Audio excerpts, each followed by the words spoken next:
Hi, and welcome to Screens in Focus podcast, where we share and connect as we spotlight our favorite shows and movies. I'm Diana, and today we're talking about This Is Us, Season 6, Episodes 1 through 5. I am so happy to have Jenn Trepeck back with me today. She is the host of Salad with a Side of Fries podcast that talks about wellness and weight loss for real life. Hi, Jenn. Hi, Diana. I'm so excited to be back. I am so excited you're back too. The last time you joined me, we talked about The Handmaid's Tale Season 4, and that was so much fun, breaking down the whole season. It was a long one. We had so many episodes to go through, but it was good. It was good. And I put the link in the show notes for anyone that wants to catch up on that show. But I also wanted to share that they're filming right now. They just started filming. Oh, no way. Yeah. And so the rumblings are that Season 5 will come out maybe summer, but most likely in autumn. So we can look forward to that. Okay. So that'll be excited. Exciting. Yeah. I just like that they're past the book, right? That now we don't know what's coming because they're beyond what, Yeah. That's not our topic for today. I know it's not, but that's exciting too. Yeah. So today we're going to be talking about the final season of This Is Us and what a journey this show has taken us on. It talks about family, memories, love, life, loss. But I was thinking, I always start with the question of the day. And I thought this show brings up so much of your past and your memories and your childhood. So I wanted to ask, what is your favorite childhood memory? Okay, so so many things popped to my head that I'm like, I don't even know. I guess I'll share this one because it's kind of funny. So when my sister and I were little, we had like this small sandbox that was like the shape of a turtle. Oh. And so the top of it was like the top of the turtle shell, right? And then there was like sand inside of it, and it was on our driveway. We had a babysitter, and she was taking us. I guess we were going to go to dinner or something. I don't know. But the top wasn't on the turtle sandbox, and she drove over it, like backed up into it. And so one of the back tires was like inside the sandbox, and she couldn't get it out, and we like didn't go for dinner. And it was like we couldn't figure out. And I must have been 4, 5 tops, Yeah. Oh my gosh. You just telling that story reminded me of flashes of different parts of my childhood. Yeah. About making mud pies with my friends and driving in a car with a pig in the back seat. Yes. A live pig? A live pig. Oh my gosh. Yeah, we were going out to like a farm where my uncle was at, and my dad got a pig from somewhere. I don't know where he got it from, but we were transporting it.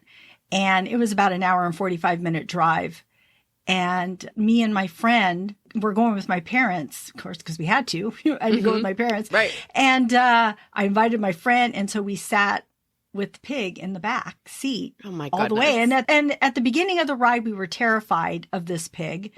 And by the end of the ride, we felt sorry for the pig because we knew its future. Oh, gosh. But it was, that was interesting. So see, you brought up that childhood memory. I know. I actually think I brought it up before in one of the podcast episodes. But I think what I wanted to, my favorite childhood memory growing up would be my siblings are older than I am. So they were always so who I looked up to very much. And then their kids were closer in my age. So I just feel like I grew up with a really big family, and I really loved all the holidays, especially Christmas Eve, because that's when they would all come over and we'd all have so much fun, and we'd all eat and laugh and just be together. And it was my favorite time of the year. And now I have continued that tradition of having Christmas Eve and family and friends over. But yeah, it's my favorite childhood memory.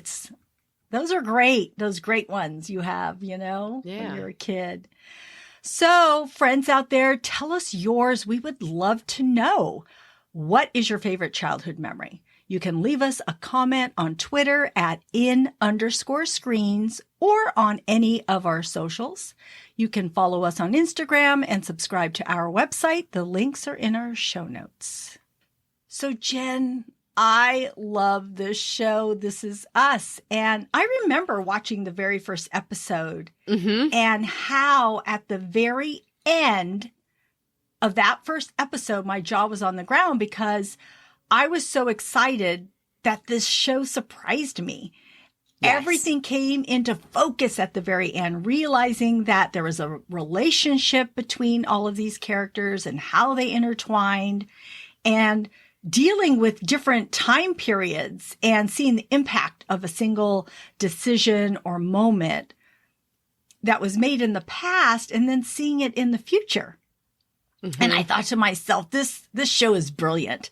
And I was so in love immediately. The writing and the acting are amazing. And the cast, they have like great chemistry. And you are sucked in by Jack, Rebecca, Randall, Kate and Kevin, and all the other relatives and friends that come on into the show. And they have this greatest storylines that I think are so relatable. And I also appreciate the diversity that we see and the topics that are covered. And it has dramatic and comedic elements. And mostly, really at the heart of the show, it's about family and loss and love and life. And it makes me cry. And that is my barometer for how great a movie or a TV show is. I would like to know, what draws you to the show? So, yes, to all the things you said. I think they masterfully travel between time periods, which, they're not the first show to do, but I think the way they've done it is so crystal clear. You know exactly who everybody is, no matter what time period you're talking about. You know what I mean? Like, they just, I don't know, they did it something differently than other shows that have done the time hop thing, the flash forward, the flashback, all those kinds of things. But I'm a sucker for family shows. Do you remember the TV show Sisters from a million years ago? Yeah. Where all the sisters had like boy names in air quotes, right? Because the dad wanted sons. So they were like Georgie and Teddy and Frankie and whatever. Ah, yeah. Right. And then, when Brothers and Sisters went off the air years later, now that was a few years ago, I was so disappointed. It's like I think there's always room for like the family drama, where you get invested in these characters and these relationships and all that kind of stuff. And then what's interesting to me about This Is Us in particular is that they were basically, the triplets were basically born the same, I think it's the same year, if not 1 year different than I was. And I grew up with like Mandy Moore. So also not literally, but that, I know. when, Yes. So like seeing all of that, I feel like this might be the first show that was really like, these are my peers in the characters, like all the other shows, whether it was like, as a kid watching 90210, I was younger than they were in the show. Yeah. Those characters. And then Melrose Place, like all these things, all these drama, like all these times. Maybe there was one character that was sort of similar to my age, but I don't know. This one hit me differently. Yeah. It reminded me also, I was a super big fan of Parenthood. Yes. Did you watch that? Yeah. So I love that whole family. And the Pearsons are in the same way. It doesn't matter what happens in your life. Of course, you're going to fight with your siblings or your parents or whoever your family is. You're going to have disagreements and you're not always going to agree, but you always end up coming back together. And that's what I think The Parenthood did, and that's what I think this show does too. Totally. It's about always coming back together, and I just love that. So, a brief recap of season 5 before we dig into season 6. So, in season 5, we saw that Kevin became a dad, but he did not marry Madison. And we see that Kate and Toby agree to a long-distance relationship.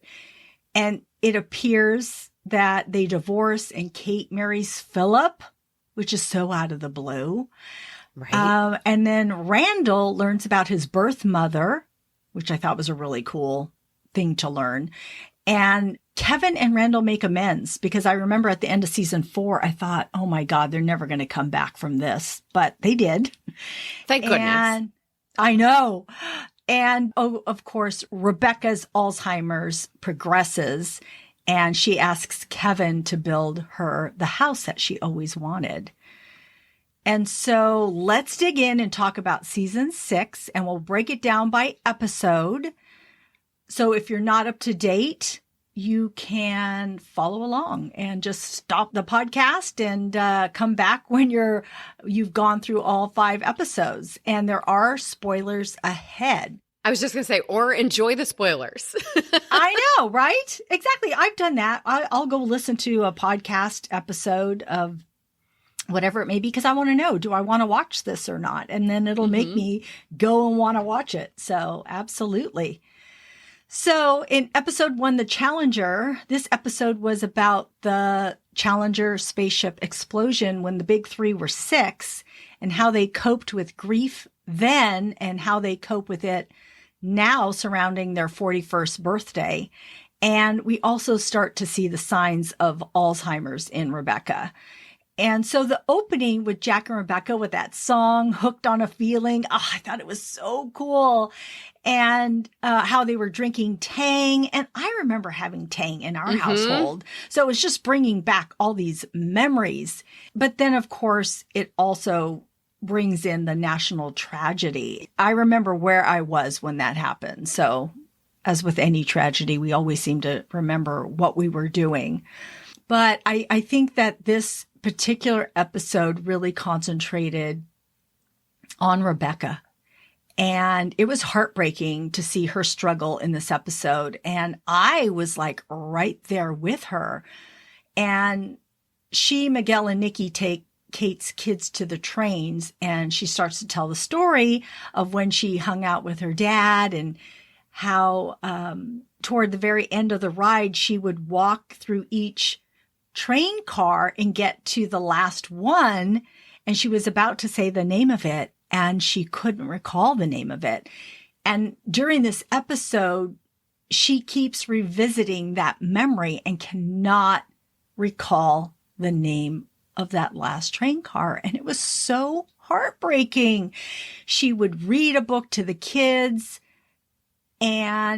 but she couldn't see the name. She could not see the name of the book. And oh my gosh, it was gut-wrenching. It's like, I feel like they did a really good job of helping people understand what that must feel like. Exactly. Yeah. Yeah. And that's it. I love the storytelling in This Is Us, because I feel as though we're experiencing what Rebecca is experiencing. And that is why it affects us as viewers. I also appreciated seeing how each of the kids, seeing their past, them as kids, and seeing them now and having those same traits. And with Randall, in current time, he was confronting that burglar who broke into his home. And this had really affected him, because he kept imagining this guy breaking into his house and what it could mean to his family. And he couldn't sleep well. And it really, really affected him. And then when he was faced with him, the guy had a mental illness and didn't even know what he had done. And so it changed how Randall saw this. And now Randall wanted to help this guy. And then we see how back when he was a kid, how he reacted to that tragedy. And I think he told Rebecca he was worried about the kids, the children, of, I believe it was a teacher who had perished in the explosion and how they were going to eat and I think he wanted to give them, I don't remember. Food or something. He food. wanted to, yeah, it was food. Yeah, I think so. He wanted to feed them and he wanted to help them. And so here it shows that trait of him wanting to help this burglar and other people. And we see that Beth, of course, recognizes this in her husband. And we also see how Rebecca says that he wants to save the world. He's always helping people. So I just think it's so cool how they bring that together. And we also see Kevin. And then, well, really quick on the Randall thing, I also just appreciated that, like, it was sort of like the story he had made up in his head about the circumstances of, the guy who, robbed them. Right. And it's like, how many of us, right? Our mind goes crazy and we make up this whole story, and the reality of it can be something completely different. Exactly. And how, I don't know. It was an interesting moment also, given sort of the world we're in and how everybody is making all sorts of assumptions and things. Like, I thought it was an interesting way to also have that conversation without having the conversation. Yeah. And it makes you reflect on what he is experiencing and how he handled that and how maybe we could look at things a different way. It's so interesting. And so then we see Kevin and how he takes the Manny reboot to be close to his kids because he is worried that he's not seeing all the milestones, that he just won't be there for them. And then we also see him as a kid worried about his parents. And then we see him now worried about his mom. And so I liked how we were able to see that about Kevin. And then with Kate and Toby, they're still trying to make it work. And I find that so interesting because now we know that they're not going to be together in the future. I thought I would see big cracks right now, but we're not yet. I feel like they're still really trying. I know. There was so much so I think it was this episode where there was one point where you're like, he's for sure cheating or something, and then he's not. And you're like, oh. Well, where did my mind take me? I know, right? I know. Exactly. But you're right. I mean, I feel like Kate and Toby have a long track to run to get from where we are right now and what we're seeing to sort of what we know to be what's happening. Exactly. In the future. Because for her birthday, he gives her time for herself, and then he texts her at the very end of the night, and then all of a sudden he pops in like a big surprise. I'm like, oh man, he's being such a good husband, and I love it. And so they keep giving us reasons to say they're really going to break up. It's really not going to work because you really want it to work for them. At least I do. I think they seem to be a really great couple.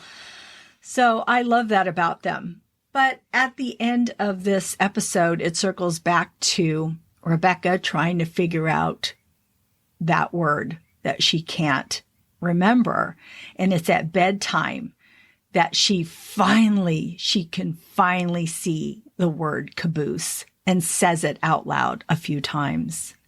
It was really heartbreaking. It really was, because so many people are affected by Alzheimer's, and it's something that's scary because none of us know if any of us will be there. Well, these first couple episodes of this season, I feel like we're feeding this, like, I don't know, anxiety in me of like losing my parents or what that, you know what I mean? Like watching this sort of happen so slowly, and it was like really, I mean, it was so excruciating.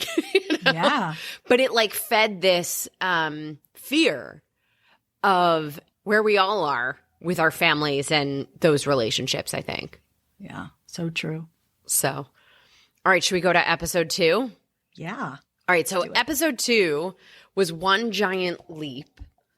And, okay, I think like the official synopsis, like I was like, oh, there's all these different relationships, right? But the people who do this for a living called it new love, lasting love, and unrequited love.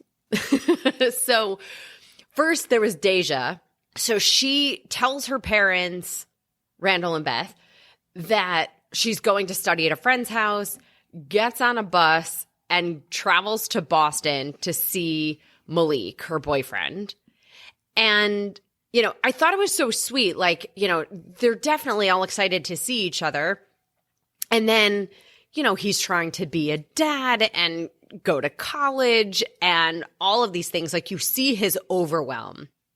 And Deja sees it and says, basically, go finish your paper and then we can spend time together and do the things and whatever. So that's what they do. They also have sex that night. So she loses her virginity. And there was also sort of some weird like run-in with his ex, like the baby's mom. Yeah. Which was sort of interesting. But so the one storyline, right, is Deja and Malik and sort of this sex situation. Then another storyline was Nikki, Rebecca, and Miguel get in the car and drive for Nikki to go see Sally. Right? So Sally is this woman that he's been like pining over for almost his whole life. So they're in the car and like Nikki's being sort of weird. And Rebecca and Miguel like can't quite figure out what is going on. So finally they find out that like Nikki hasn't reached out to this woman. Like she doesn't know they're coming and he doesn't even know if it's the right Sally. I know. So like so crazy. So so then he's like second guessing, maybe we shouldn't go. Rebecca and Miguel are like, we're going. So, and they also stopped at this little store to buy some things to bring, you know, with them. So they show up at the door and this woman, Sally, opens the door and then like invites them in. Fast forward, they're like having dinner. This was like the most awkward meal ever. The husband. The husband. Yes. So Sally's husband, like clearly they're not in a good place. Yeah. Right? That's all I can say. So then I feel like things took a turn when two things happened. One was, so Sally says to Nikki, like, remind me about how we met. Right? And then you're thinking, oh my God, maybe this isn't her. Like they're at this whole dinner and like maybe it's not even her. So then it is. But he remembers like every single detail about when they met.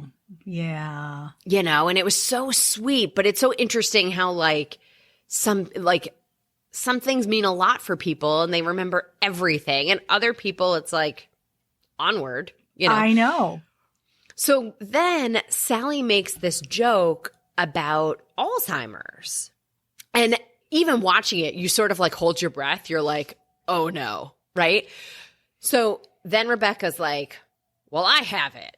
And it's not easy. And, you know, she just sort of, and it was almost like the straw that turned, I mean, it was still sort of awkward at dinner, but like, it was like all of a sudden everybody let their guard down to some degree, like when Rebecca like came out with this. So then, like we said, so Sally's husband's super weird. He makes some comment and there's like this blow up, right? And Sally walks away from the table and it's like in the other room, Sally and Rebecca have this conversation and are now like best friends, right? Like they start talking about like, you know, real life things and they're fast friends. Fast forward, they're now leaving.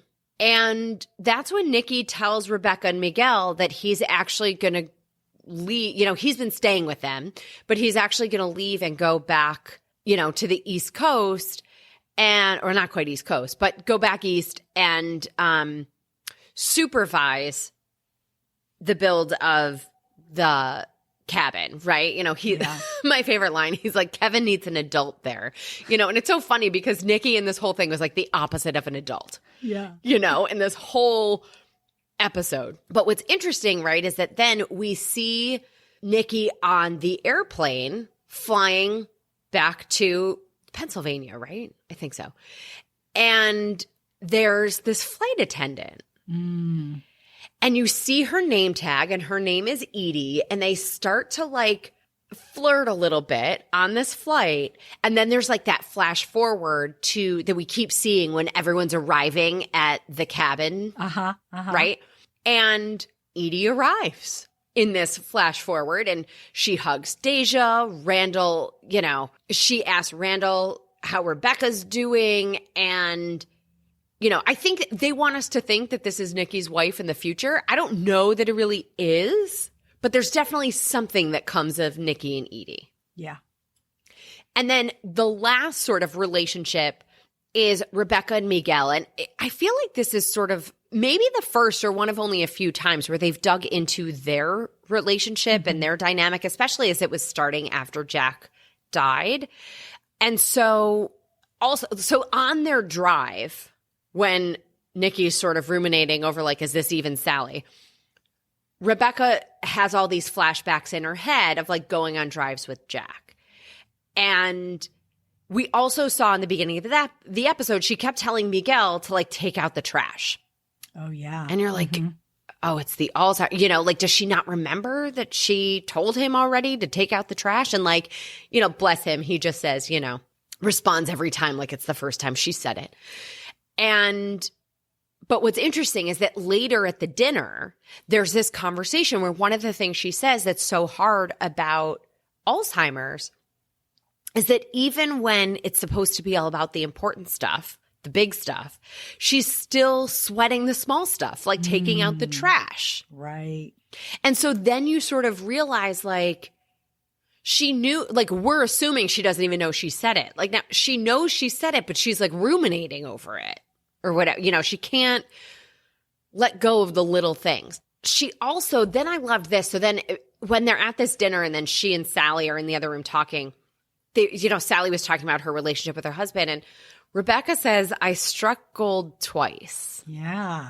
You know, which was Jack and Miguel, which was so sweet. And I think, I don't know, at least for me, I guess to some degree I've like questioned the Rebecca Miguel relationship. I think we all have. I think we all have. Yeah. And so this was like, oh no, like there is really something there, you know? So then she talks about salsa dancing, and then the end of the episode, they go dancing again. And it was also really sweet. Miguel, so like when they're leaving Sally's house, Rebecca says something to him. I can't remember what specifically she said. And then he gives her this brooch of a pair of lovebirds that he bought at that store that they stopped at on the way.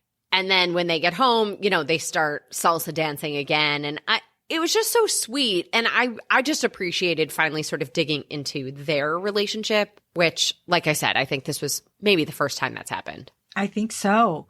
And I so agree with you. It's funny when you said how she said, I struck gold twice. I got my chills. You gave me my first chills of this episode. Oh, gosh, because it just really, I don't know, it really like means something for her to say that. And it's true. Wow, striking gold twice. Some people don't even get it once, maybe. I don't know. Right.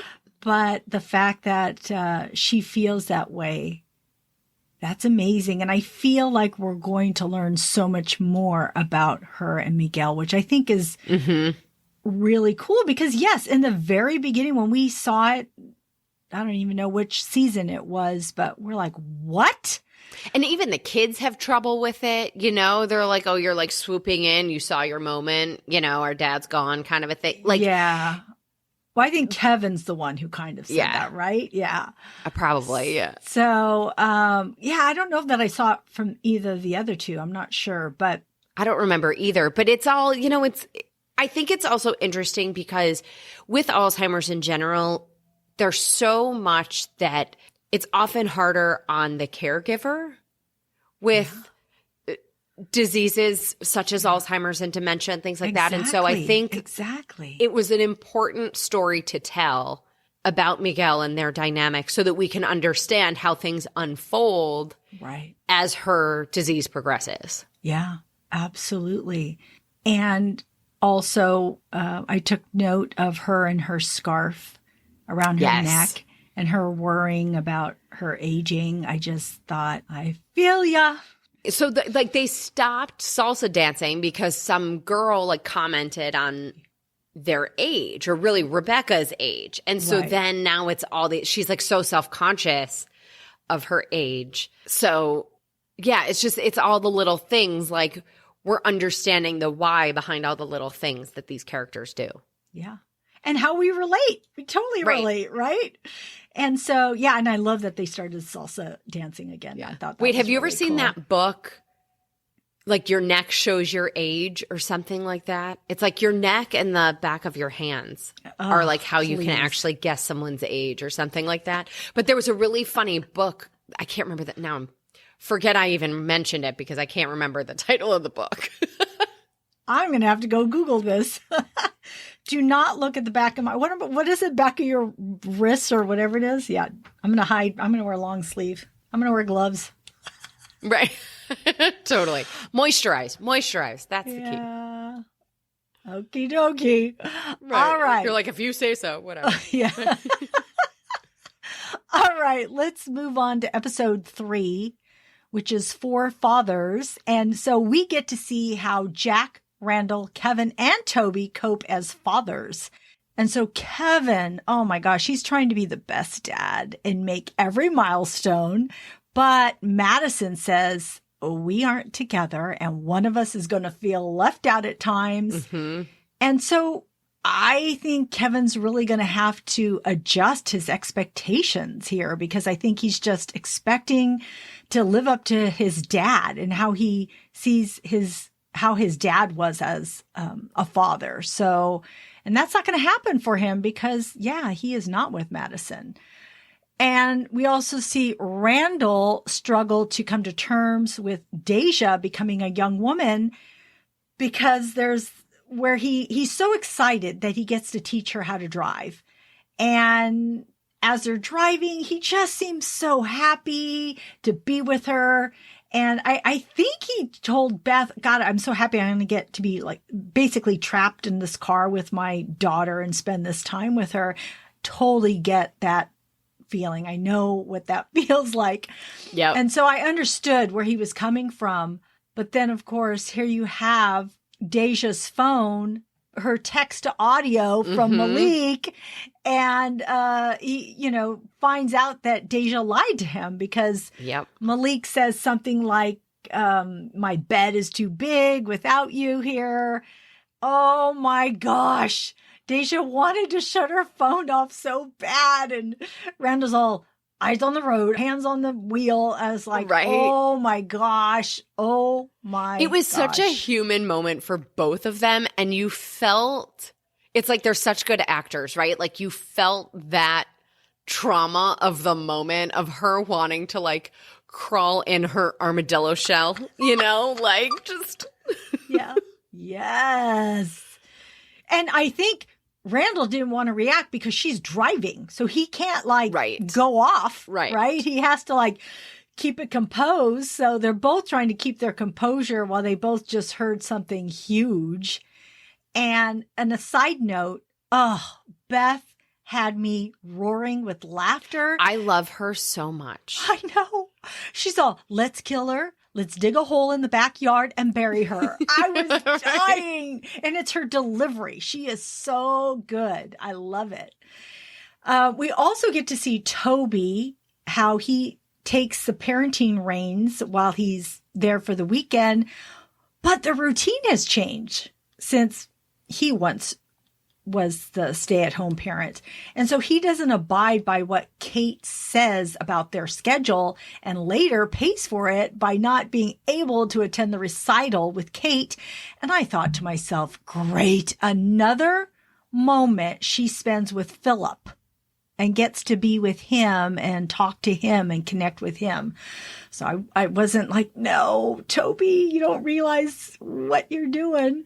And so then at the end of the episode for them, Toby takes the Happy Family Cookout pledge and buys that smoker because he wants to figure out a way to create memories with his family. And he's thinking, this is it, right? We'll have these cookouts and be together as a family. And they're so happy at the moment. At that moment, it's like, great, we're going to take a step forward to do that.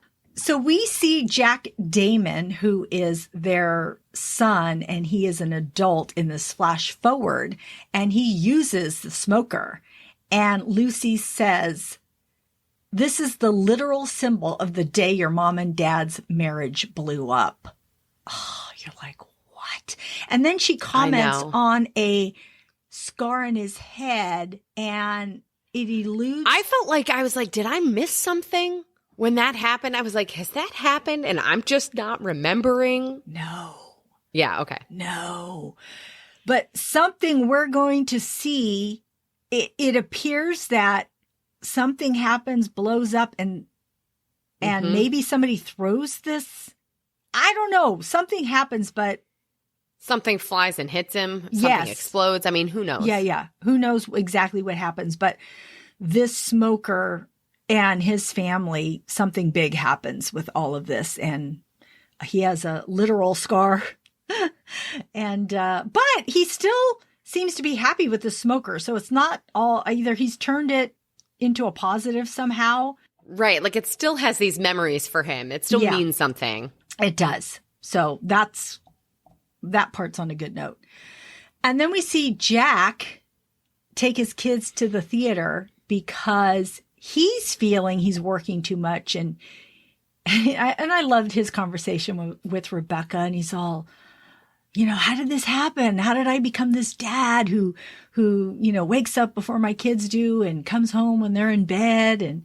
And he, feels like he's missing these moments with them. So he takes them to the theater. And he falls asleep because he's tired. And Kevin escapes. And it's funny that it's Kevin, right? Because out of the three of them, that's what you would expect. So Kevin escapes. They have to go looking for him. And and the person calls Rebecca to come pick up her son. So when Jack and the other two finally find Kevin, Rebecca is there. And she isn't mad, which I think is totally cool, because if that was me, I'd be like, what are you doing?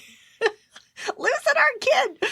But she had written the phone number in the tongue of his shoe so that, people could call home and find his parents. So that was a good idea, Mom. And I think it's all those things too, where like Jack probably gives her a hard time about like, why are you writing the phone number in their shoes? Like, no, come on, right? What do you think is going to happen to these kids, right? Like all those kinds of things. And it's like, see, a mother knows. Yes. Yes. And then she offers him in such valuable advice. She says, until a day is over, there's always a chance you'll remember it for something else, which inspired him to have a movie night with his kids, which was really fun. He pulls out the TV. He gets ice cream sundaes ready for them. They have a blast. They all go to bed. They have I think one of them had ice cream around their mouth. They're so happy. But what's interesting about that statement was they could remember that because they're going to bed and they remember that memory. But it also segues into his last moment, which is he gets a phone call that his mother has died. And now I have chills. Right? It's like, oh my gosh. Just a moment before, this was the happiest time, right? Spending this time with your kids and making this great memory. But then you get this phone call and you find out that your mother has passed, and now it's one of the worst days of your life. So, oh man, moment to moment that you live. And I was thinking the moral of the story is you take the time you have, you be creative, you be present, and you enjoy the experience. So then it brings us to the next episode is called Don't Let Me Keep You. And I'm planting that seed for a reason, right? And by the way, like, of course, Diana, you give me this episode, like, ugh, thanks. So everybody grab your tissues, right? This was a hard one. So the end of the last episode, right? Jack gets this call. This episode is all about sort of understanding Jack's childhood, his relationship with his mom, and then like where that leaves us now, right? So we've seen in other episodes that Jack's father was abusive. So some of the flashbacks here basically show us that when Jack's mom left Jack's abusive father, he drives her from Pennsylvania to Ohio, and she moves in with her cousin. And he says, Mom, I'm going to call you every Sunday. And, she says, oh, I don't want to be a bother, right? He says he's going to come visit. He never comes to visit. And as life progresses, we see that Jack gets annoyed with these Sunday calls, right? And I think even one scene, like it was Rebecca being like, oh, it's Sunday. Did you call your mom? Like all those kinds of things. And, he would get on the phone with her, and then it's like quickly run out of things to talk about. And then she would say to him, don't let me keep you, right? She never wants to be a bother, his mother. So don't let me keep you. She wanted Kate, Randall, and Kevin to come to Ohio and go ice skating. Jack comes up with 25 excuses. They're too young. It's a lot, all the things. And we've all done that, right? Mm-hmm. Like we make up reasons, or we find all the reasons why something's difficult and not convenient and whatever. So he would then instead like invite her to come to Pennsylvania, and she really, it seems like she was just terrified that Jack's father would find her, right? Mm-hmm. That he's still this looming figure in her life, and I think at one point she did go back to visit them and is just totally like full of fear, high alert, like not comfortable,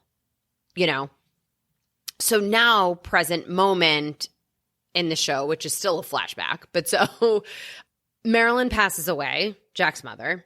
So he says to Rebecca, like, I'm just going to go to Ohio and deal with this, right? Like he doesn't want to be a bother to her and the kids. So he drives to Ohio. In Ohio, Jack meets Debbie.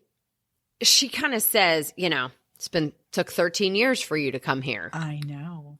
Hello, right? No small feat. But so he basically, in this trip, learns who his mom was, like, and realizes that, like, he never really knew her.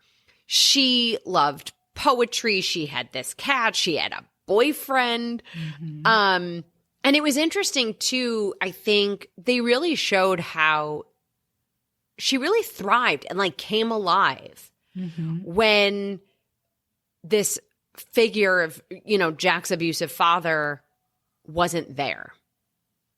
And I think he also learns that those calls when he called her on Sundays really meant the world to her. Yeah. And so now he's just riddled with guilt.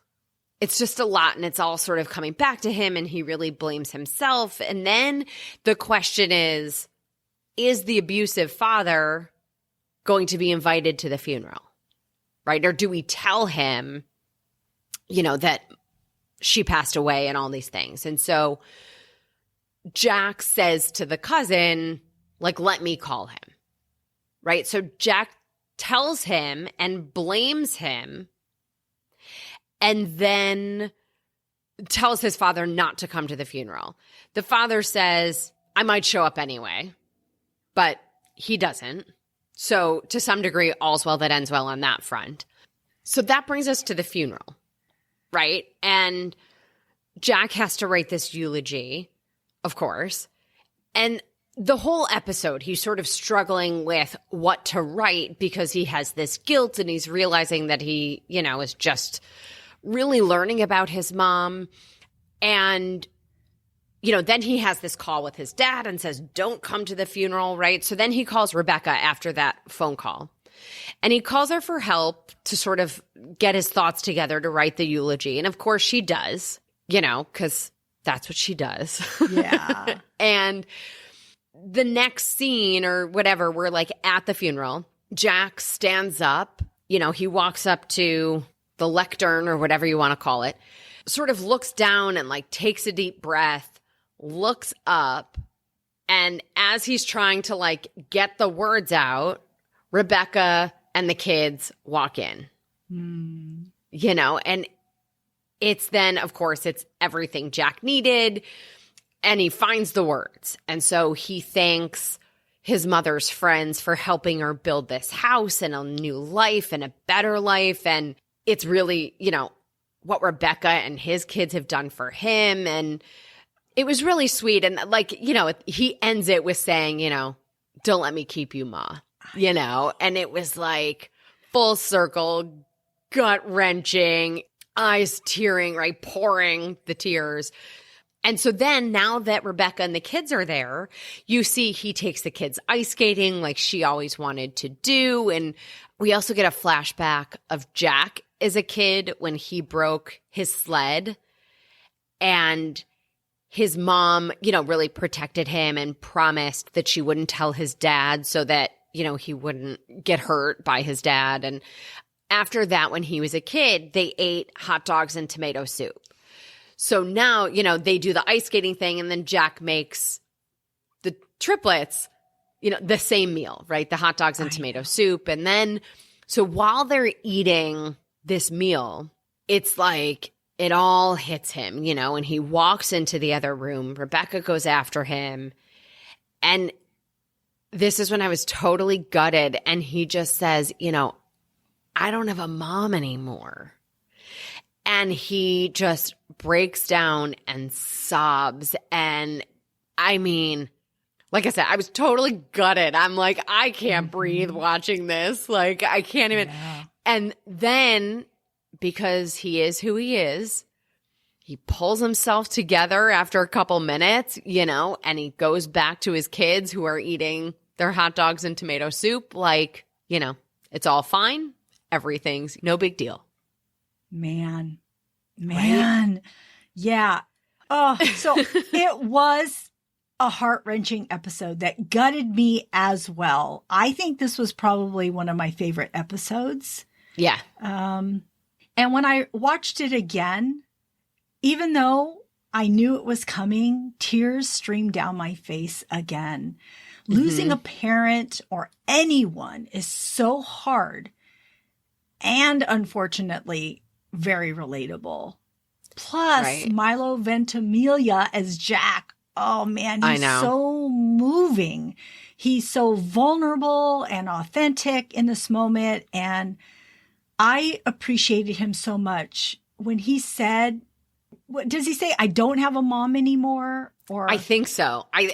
When he says that was those, the line, like, I don't know. Yeah. Those words, it's like, oh, and it just, when he cried, I was like, no, it's just so, and I loved her Rebecca rubbing his back.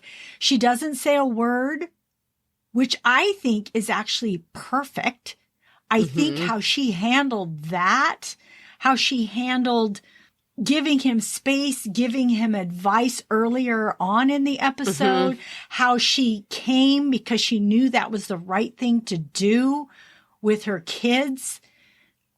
Just everything. I think I just love them as a couple. It's just moves me how they are there for each other. And so I just really loved this episode for that. I sort of wanted them to flash to the kids reacting to him passing away, which we saw in the earlier seasons. Like, I didn't even really think about that until this moment. And I don't know really where it would have fit because this was such a powerful ending. Like, it wouldn't have surprised me if they had it in there and then cut it because it potentially took away from this. But they do so much of showing the same thing in different times in different situations that seems like something they would have done. Yeah. I also do like the tomato soup and the hot dogs part of that. I just thought that was something so important between her and him. And at the time, he didn't think it was any big deal. Right. But now it's a big deal to him because it was a memory they had. And it just goes to show you how important little things are. Oh, gosh, Janet, it makes me almost emotional right now because really it is. Things are little tiny things mean so much. They mean so much. Oh, man, this part gets to me. I know. And look how little that is, right? I mean, tomato soup and hot dogs. It's so little. But it also reminds us too, I mean, I think, my mom, one of my best friends was having twins and she has a brother. I have a sister. So she said to my mom, what do you do with two girls? She was having two girls and she said to my mom, like, what do you do with two girls? And my mom said, it doesn't matter what you do. They just want to be with you. Take them with you to run errands. Take them with you. It doesn't matter. They just want to be with you. And I sort of felt like that with this episode too. Like the tomato soup. Like we think that we need this moment like Jack had with the movie in the last episode and the ice cream. Like we don't need these massive things sometimes. Absolutely. And that wasn't even the last episode of this part of the season. I know. Look. I know. Your tears. Oh, God. But what's funny? I wondered where Nikki was when this was happening because Nikki was the little brother. It's like, where's Nikki? It's not just Jack. Jack's not the only son here. So I thought that was interesting that they didn't show anything about Nikki. It's funny. I didn't even think about that. But maybe this was, they couldn't find him. Like, who knew where he was at that point, Well, but wasn't he like sort of missing for a while? As a little kid? I don't think so. Not as a little kid. No, not then. Oh, you meant as a little kid. I meant like, with the funeral. Oh, no. I think he's in Canada. Isn't because they think he's dead, right? They don't realize That's alive. What I was thinking. Yeah. No, I'm talking about as a little kid. Oh, like, yeah. Where, if Jack's out in the snow all the time because he's always so protective of his brother, and then it shows him and his mom together, I just thought that as a young kid. What's the age difference? Was Nikki maybe not born yet? I didn't think it was that big. That's the thing, but maybe it could be. I don't know. Maybe it could be. I didn't think it was that big of a time age difference. Plot hole. It is. They think about everything, so it probably is maybe an age difference, or maybe it was just a weekend. I don't know what it was. Right, that Nikki was somewhere else, but I just thought it was interesting they didn't bring that up. Man, those memories you create are so precious. That's what I got from all of this. Very cool. All right, let's go into episode 5, Heart and Soul. So I'm not sure if you knew this, but Chris Sullivan directed this episode. I didn't know that. Yeah, so he plays Toby. So I thought that was cool. I'm like, wow, he directed this. This is great. So Rebecca jumps back into the dating pool, and Kate and Rebecca face complicated obstacles, past and present. And Kevin goes to the cabin and invites Cassidy, and Randall and Beth are tested as parents majorly. So Miguel suggests to Rebecca they go on speed dating. But before that, when I saw Miguel and Rebecca sitting on the couch watching Who Wants to Be a Millionaire, I felt this tension. And I don't know if it was Miguel on Miguel's part, right? Because they were sitting like a distance apart. And I thought, I don't know, when Kate came down and they were talking about it and he says, oh, you can't spend all your evenings here with me for the rest of your life. And I thought that was funny because they do eventually. Right. But at that moment where he suggests they go, on this speed dating, and she's like, not sure, but then she ends up going, okay, let me do it. And then they do it. And Rebecca runs into Matt, who had previously wanted to meet up with her. And at that point, she wasn't ready to do it. So now he asks her out for coffee, and she says yes. And they show Miguel's face in the background, which I just thought was so interesting.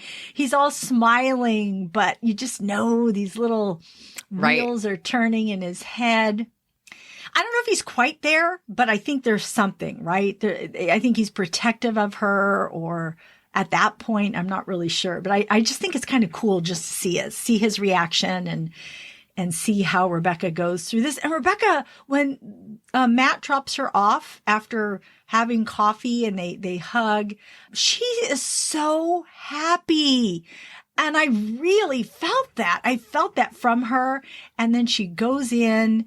Kate comes home from her friends and they just start into this argument. And that whole argument left me in tears. Kate calls her a slut and Rebecca slaps her. Whoa. I was like, whoa, wait a minute. I when I watched it again, I had to listen to, all the parts because I was totally Team Rebecca on all of this. And I'm like, Kate, I know. But the other thing, there was something too where Rebecca was struggling with going. And was struggling with getting back out there. And then she finally does. And then Kate says this thing. It's like, oh, Kate, like you don't even know, but you can tell, like you can also see from like the kid's perspective. Yes, exactly. What she thinks. Part. It's, yeah.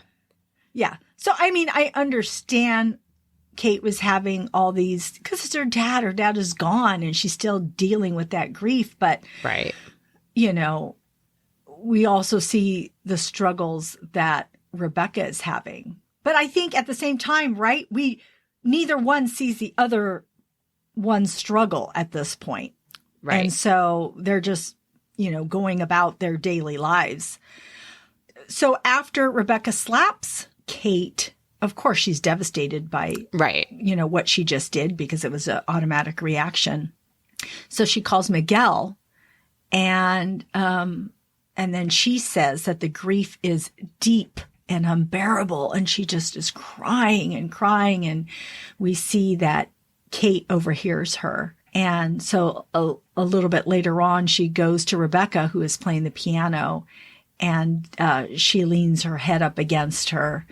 And Rebecca turns around and says, I won't date anymore, which was so like a parent. I'm like, really? You're really not going to date again? You can't promise that to your child. But right. I could see that coming out of a parent's mouth, even though I don't think it should come out of a parent's mouth, because I never think you should promise your kids anything that you can't keep. And, but I understood it, though. I understood why she said that or felt that, because probably at that moment she was thinking, oh, I'm never going to hurt you. I'm never going to do this, to you. But, right. And then in current time, we see Kate telling Rebecca that she doesn't want her to babysit alone anymore, which was another gut punch to Rebecca in this episode. But it was also weird because I felt like Kate and Toby kept saying, have you talked to her yet? You going to talk to her? It was like we didn't know what they were going to tell her, but it seemed like a very big thing. And so it was like when that's what came out, it was like, oh. And then I'm like, there's so many other ways you could have said that, Yeah. Anyway. And again, though, I understood Kate, right? Because you have children, you want to take care of them. You want them to be protected. And so I understood where she was coming from. But after us seeing their history and then seeing this, we were like, oh my God, Rebecca, all the things that you've had to come through. But I also really appreciated Kate in this time because, she says basically, Mom, I've been a brat and, go ahead and, it's okay to take it out on me because I've was not It's not that she wasn't a good kid. She was a good kid. She just struggled with the loss of her father and everything else she was dealing with. And so also that Rebecca said that I'm just in a sensitive place too, recognizing that, right? That they both recognized where they both were coming from. And so I really appreciated that. We also see Randall and Beth play worst case scenario. My favorite game ever. I love them and my favorite game. Oh my gosh. Oh, I loved it. I loved how they were rattling off these possibilities and they were just doing it so calmly, how they play off each other. It was so good. And then, of course, they have the awkward dinner. And during that awkward dinner, Beth, of course, spots everything that's happening. And she's all tactics. Because the whole thing was like, wasn't it Malik said he wanted to cook for them? Yes. Right? Yes. That's right. Okay. Yeah. So he cooks for them, but all the three girls right. know what's coming. And so they're helping each other, right? Because the two sisters are trying to help Deja. But come on, right. Beth is the mom here. She knows what's going on. She's all, you never ask us about our day. You never tell us knock jokes anymore.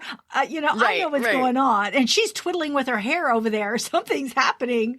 And so, Beth is so good. She is so good. She's a great character.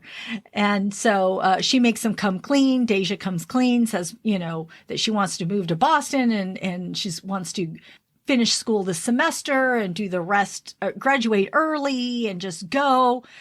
Randall's all, he's not having it at all. And then Malik goes out to talk to him. And basically Randall says, if you love her, you know what's best for her, and this is not what's best for her. And then Malik says, you know what, I'm not going to tell Deja this because basically it'll cause friction and she's going to be mad at you. So, but in that, it was, I understood Beth and her worry that Randall's thoughts or actions could drive away Deja.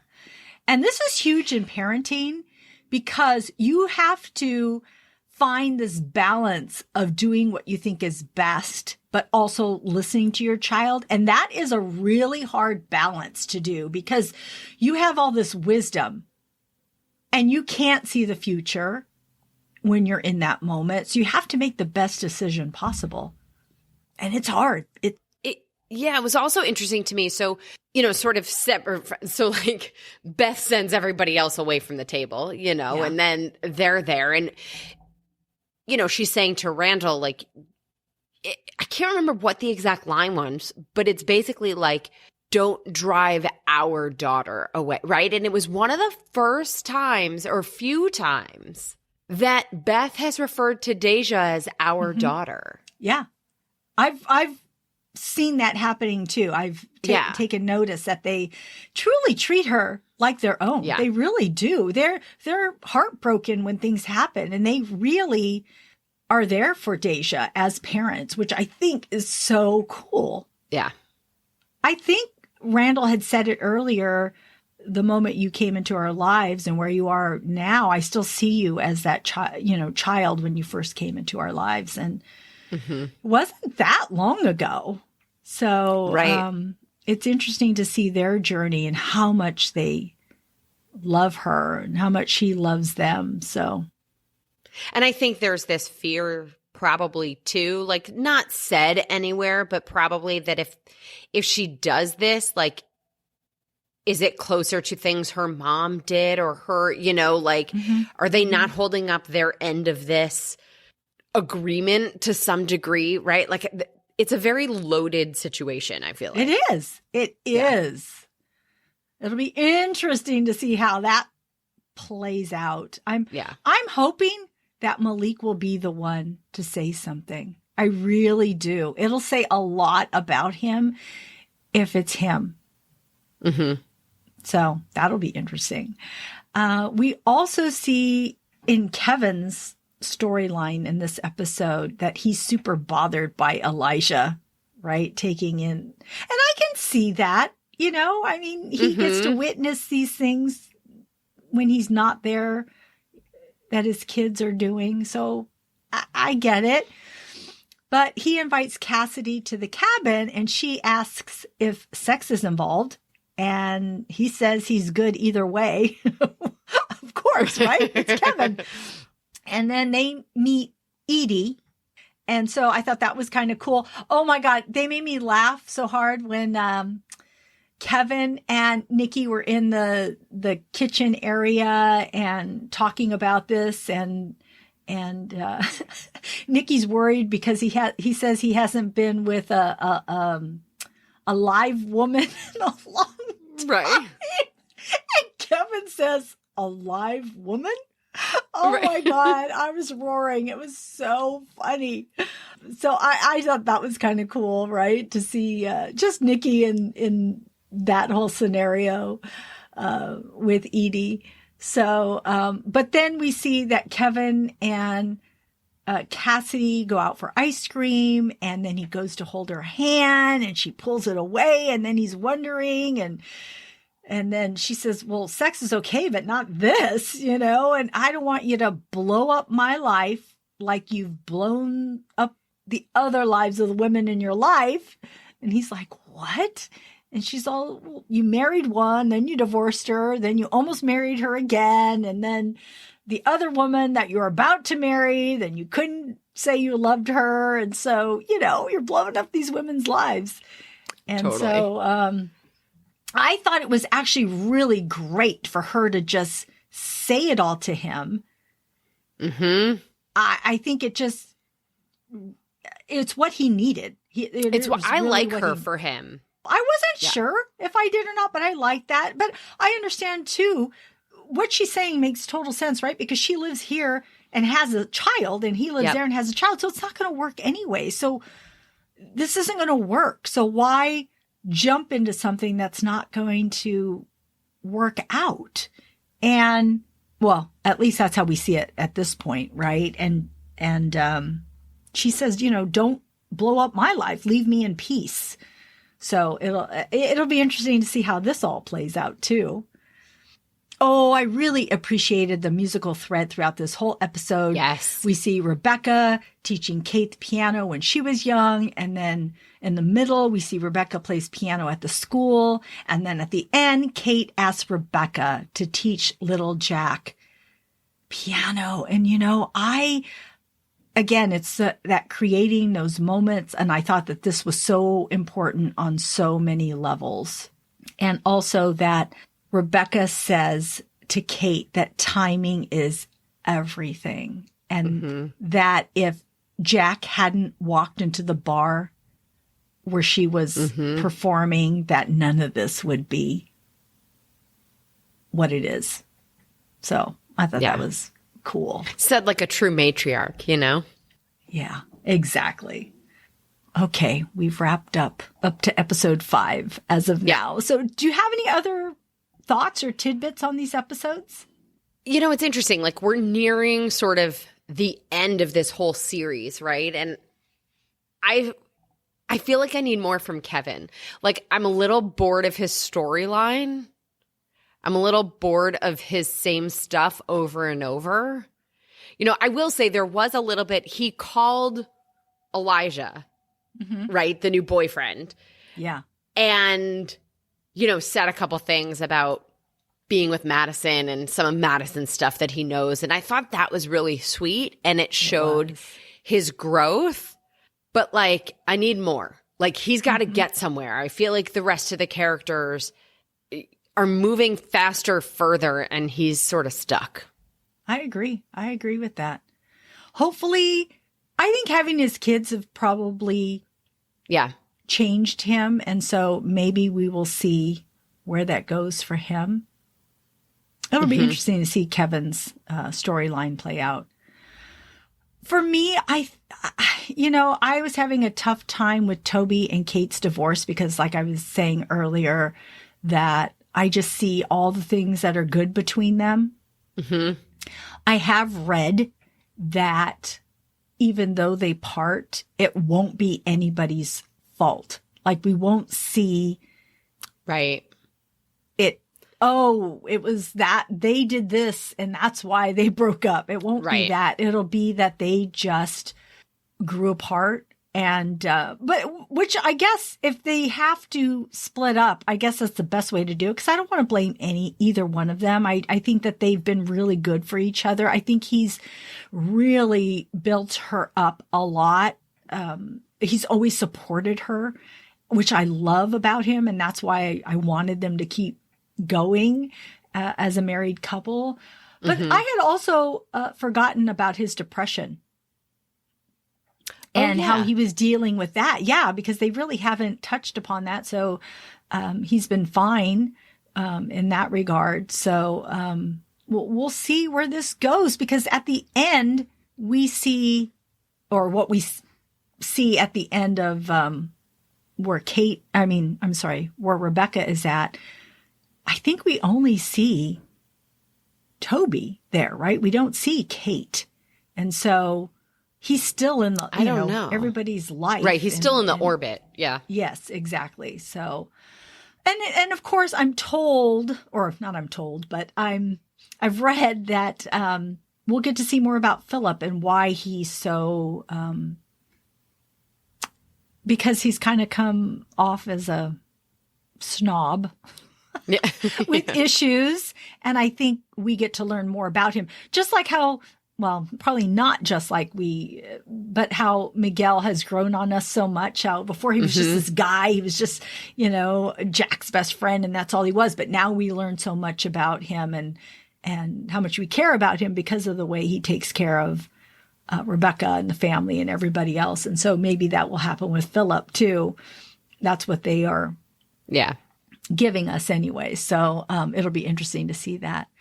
So I did find out that This Is Us series finale will air on Tuesday, May 24th. So we're all going to have boxes of Kleenex on that day.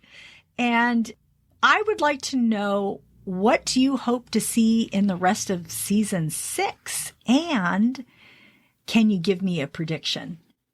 All right. I'm generally not in the predicting game. But I think it's not too late, or I don't know. I mean, I keep going back and forth on this like Malik Deja thing. Like, is Deja's baby Malik's? I don't know. I mean, I don't know how we're going to get that far. You know what I mean? Yeah. Like in the episodes that are left. I wonder a little bit about Miguel, because we haven't, at least I don't think we've seen him yet in any of the flash forward things where they're like all gathering at the cabin. And maybe he's inside. Like maybe they're going to walk in and he's there with Rebecca, because that would make sense. But like maybe he passes before her. Like maybe something happens. Yeah. And, he passes before her, I think.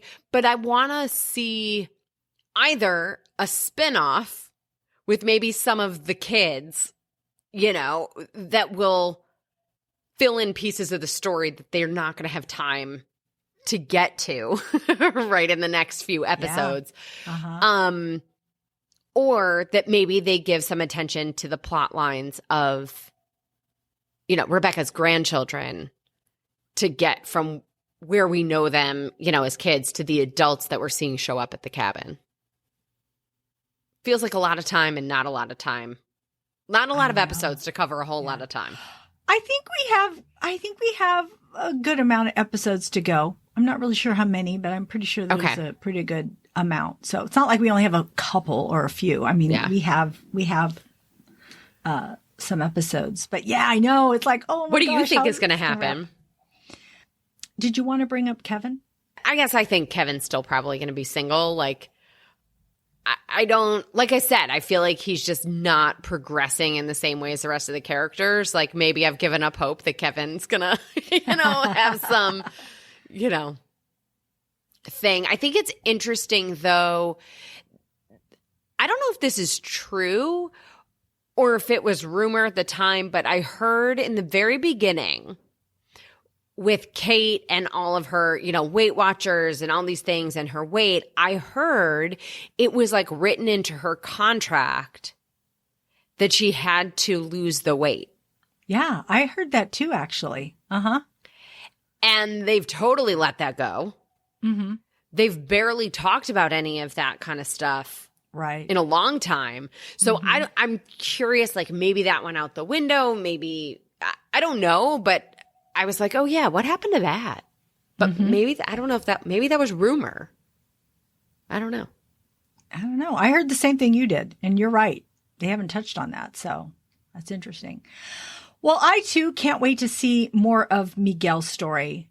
And I think that's what's missing for me. And how they came together. I just really want to know, because seeing the speed dating, we saw that, but we still don't know what brought them together. And we still have to see the reactions of the big three. They're going to have reactions. So I'll be interested to see all of that. I recently read about Miguel's character, about the actor, how he was saying that they're going to showcase an episode, and that his characters is going to go through a really emotional, I don't know if it'll be his character or his and Rebecca's relationship, but it's going to be really profound, and that we are basically going to say, oh my God, we see why this couple is together. So I'm really excited to see that, because I really want to know their story. And I can't wait. I just can't wait for that. Yeah. And it did make me wonder if we see Rebecca pass. This is just me and my fantasy, okay? Will she reunite with Jack? Yes, of course. And will we see that? Or will we see a sign? Because I would love that, to know that they're together again. And it reminded me of Jack and Rose at the very end when she passes Titanic, away. Yeah. Yes. When she passes away and you see it's her, right? But she's like the camera, and the doors open and she's going toward the staircase, and there's Jack, and he turns around with that smile and he holds out his hand, and she takes his hand, and all the people that are there are all the people that, passed away on the Titanic. It is my favorite moment. And so I'm like, oh, Jack and Rose, Jack and Rebecca. I could see this, right? How we see them reunite, or even just a sign that they reunite. Right. That would be so cool and so fulfilling to know that they're together. But then I thought, if for some reason Miguel does go first, then that would be awkward, right? Because she's you could also picture where the two of them are together and she joins them, like the three of them, like the old days. When they all three walk up. Yeah. Oh my gosh. Oh, Jen, that's so good. Don't worry, we'll direct we'll direct the series finale for them. Yeah, because someone had, again, me reading things that, no, I know what it was. The actress that plays Kate, she said that two important characters, may be the end of their journey. Okay, so we're already imagining one is Rebecca. It's like, who's the other? So the fact that you thought Miguel could go. Or maybe Malik. Oh, gosh, yeah. And I even thought maybe Kate, because I don't think we see her at the end, but that would be talking about her own character. So I don't know. Yeah, I don't know. If she would have brought it up, because it would have been so close to say that about her own character. So I'm not really sure. But now I'm like, oh, my gosh, this is so interesting. So many what ifs, and we'll get there. But I'm going to predict that the birth of a baby, maybe Deja's, I don't know, will be the finale. And the reason I say that full is circle. Full circle. Because that's how it started, with the birth of these three kids. And so I thought, that's probably what they're going to do, because what else could make us feel full and satisfied? Because getting married, it's nice. It's great. But oh my gosh, the birth of a baby, that's what I predict's going to happen. But then I'm like, too, there's so many reboots these days that like maybe part of their plan is to leave things open enough for a reboot. Like, who knows? I don't know. So true. So true. Well, just because they have a birth of a baby doesn't mean the end, right? But that's what I mean. It's like all the things to leave us open for, Oh, man. So tell me who your favorite character is, Jen. Oh, so this is hard. I might have to go with Beth, right? I think Beth and Randall are like #relationship goals for me, right? Yeah. But, Rebecca and Randall are also a couple of my favorites. Like, I give Mandy Moore and, Rebecca a lot of credit. She's really the only actor who plays herself at every age. Yeah. Which is really interesting and different from some of the other characters. Although maybe Miguel now too. I'd have to think about it. And then, but yeah, Beth, I will say early seasons, I was all for Toby. I was a big Toby fan. But Beth, bless her. I love it. It's her lines, it's her delivery, it's their dynamic. Like, I love everything about her. Yeah, I love those choices. Who's your favorite? Jack. Easy for me to say. I love Jack. I love him. I do. I love it. Just the way he loves Rebecca, the way he loves his kids. I just love when a man loves his his woman and his children. It just does something for me. Okay. You know that my favorite show is The Walking Dead, and Rick is my favorite character. Well, Rick is my favorite character because of that, because he loves his family so much and he'll do anything for them. And that's what drives him. And so I just love that in a character when they just love their family so much. So I'm all Jack, but I do want to say Rebecca too, because of what you said also. She just does play all the roles throughout the whole life of this person. And that's not easy to do. And she is in so much of the episodes, right? Because she is the mother. And so, and just how she is with Jack and her kids. And, I just like seeing all the aspects of her. So I just love them. Love them. Yeah. Ooh, they are great characters. Okay, so I would like to know from you, what do you think we can learn from This Is Us? If I sort of think of like the underlying or maybe overarching theme of the whole thing, I feel like, it's all about relationships, right? The family, the friends, siblings, child to parent, parent to child, also at various stages of life and life moments that happen between love and loss and grief and growth. And it's all about the relationships and the connection between all of these characters, even those, that are sort of on the periphery to some degree. And as you were saying at the very beginning, like, I think it also reminds us, like, when we fight with those we love, like love and hate are actually so close together. We see that in the tension between some of these characters and these relationships, that it's, maybe what we can take away is the importance of the relationships are, really what we need to carry us through. And look at the last couple of years that we've been through. Like, it's all about the relationships. Absolutely. So true. I think what we can learn from This Is Us is that no one is perfect. No family is perfect.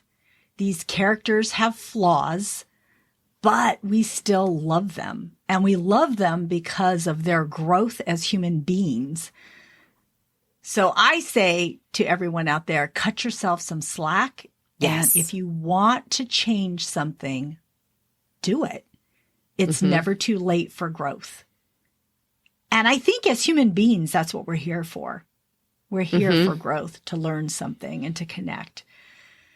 And of course, all of that stems back to relationships. Yeah. Also, I think that the family bond or any loving bond is immeasurable. And there's a foundation of unity that is so strong. And so I just love that. So I think that's what we can learn from This Is Us. I'm with you. Oh, Jenn, it's been so much fun talking with you about this show. And hopefully you'll be back. Yeah, we'll have to do it when we get the rest of the episodes. That'll be so much fun. Thanks for having me again. Such fun always. Thanks for joining me today. And please tell people where they can find you. Yeah. All social media, I'm at Jenn Trepeck, JennTrepeck. My podcast is Salad with a Side of Fries. So send me a message. Say hi. Let me know you're out there. Yeah, we will have Jenn's website listed in our show notes. So please go check her podcast out. It is wonderful. So much information. All right. That's our show. Thanks for tuning in. We are grateful you tuned in, and we hope something we said today resonated with you, gave you a chuckle, some happiness, some positivity, or inspiration. Please follow us on Apple Podcasts, Spotify, or wherever you listen, and tell a friend. We would love more members of our TV club. Please rate and review the podcast. This helps other listeners find us. We'll be uploading a new episode next week with the premiere of The Walking Dead Season 11, Part 2. You can find our website listed in our show notes. See you next time. Bye.